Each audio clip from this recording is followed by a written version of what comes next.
And this is Shane, just giving you a really quick assessment update and to try and keep the course a little bit more personal, but I've had quite a few inquiries about the blog assignment. So the first thing is that you only need to write 3 blogs. The word count is 1,000 words, but I am flexible, and I've said to my students I would be flexible up to about 1,200 words, so a bit more than 10%, that is. So up to 1,200 words for the word count. 3 blogs. You do need to upload these blogs as a Word document and include your URL for the blog. So that does need to be uploaded to the portal, and that's your assessment submission. I will be marking the blog online, so I'm going to assess the blog according to the format of online because I think that suits this kind of subject. So that brings me to the point of referencing. There's been a few questions on referencing. Traditionally, with all your reports, you'll be using the Harvard system of referencing, and it's available in the academic skills section in detail.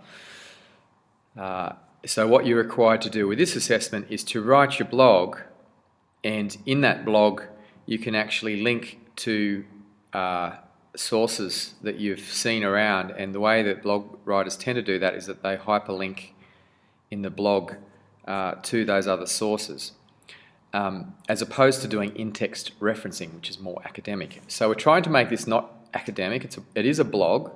It's advisable that you take a sort of position on the topic that you're writing about. You can write a little bit more informally, I guess you could say. It's not an academic writing style. It's a little bit more informal. It's a public writing style. You can be a little bit creative. You can put a little bit of your personality in there. It is important that you acknowledge other sources who have talked about this particular topic that you've got. As I said, you can hyperlink to those sources in your conversation or as you're writing the blog. And then at the bottom of the blog, you can then include a list of references that you used to create your blog piece, or that influenced your blog piece.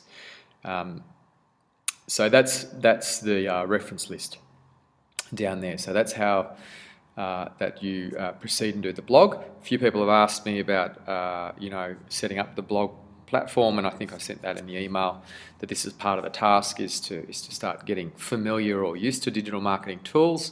You can use WordPress or Blogger. Blogger is another platform that enables you to write blogs. It is pretty easy to set up these blogs, and you do have ability to be creative and title the name of the blog.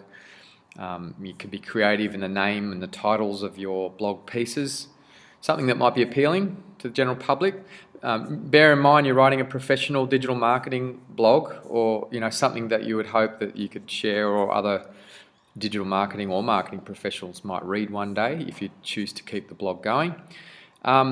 So that's probably all the points summarised there. So and hopefully the blog writing about a few different topics is going to increase your knowledge on digital marketing, which is good anyway. That's the most important thing. Obviously, I have to assess it and I will give you a mark for it, but hopefully you will learn something through the process.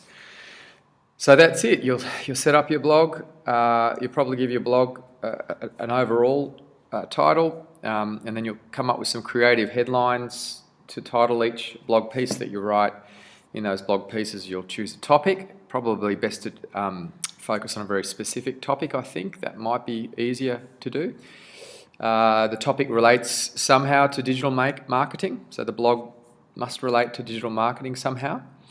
And as you write that, make sure that you refer to your research or things that you've read about relating to that topic, and link to those pieces, and then include a reference list after each blog. And you've got a word count up to 1,200 words. So if any further questions, please feel free to send me an email. Is probably the quickest way to get a response from me. Secondly, the discussion forum. I'm trying to do this 24-hour turnaround, so hopefully everything's okay. And please let me know if I can be of more assistance, or give me feedback as we go. And don't remain a silent cyber student. So we're here to interact, and good luck as well with the groups, and that is formal. That isn't going to be an online blog. That is a formal report that you'll be putting together, so you will need to check out those academic requirements that are available there. And Kerry can also, who's the online tutor, can also help you out in that regard. Okay, good luck.